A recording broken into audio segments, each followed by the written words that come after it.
Chapter 27. Boast not thyself of tomorrow, for thou knowest not what a day may bring forth. Let another man praise thee, and not thine own mouth, a stranger, and not thine own lips. A stone is heavy, and the sand weighty, but a fool's wrath is heavier than them both. Wrath is cruel, and anger is outrageous, but who is able to stand before envy? Open rebuke is better than secret love. Faithful are the wounds of a friend, but the kisses of an enemy are deceitful.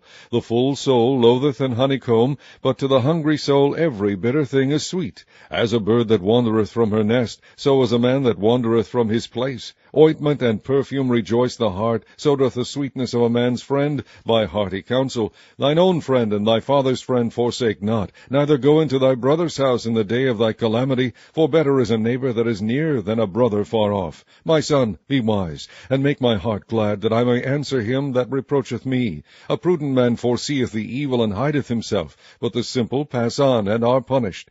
Take his garment that is surety for a stranger, and take a pledge of him for a strange woman. He that blesseth his friend with a loud voice rising early in the morning, it shall be counted a curse to him. A continual dropping in a very rainy day and a contentious woman are alike. Whosoever hideth her hideth the wind, and the ointment of his right hand which bewrayeth itself. Iron sharpeneth iron, so a man sharpeneth the countenance of his friend. Whoso keepeth the fig tree shall eat the fruit thereof, so he that waiteth on his master shall be honored. As in water face answereth to face, so the heart of man to man. Hell and destruction are never full, so the eyes of man are never satisfied. As the fining pot for silver and the furnace for gold, so is a man to his praise.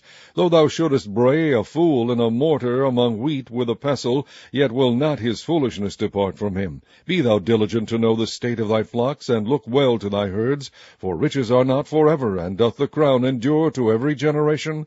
The hay appeareth, and the tender grass showeth itself, and herbs of the mountains are gathered. The lambs are for thy clothing, and the goats are the price of the field. And thou shalt have goats' milk enough for thy food, for the food of thy household, and for the maintenance of thy maidens.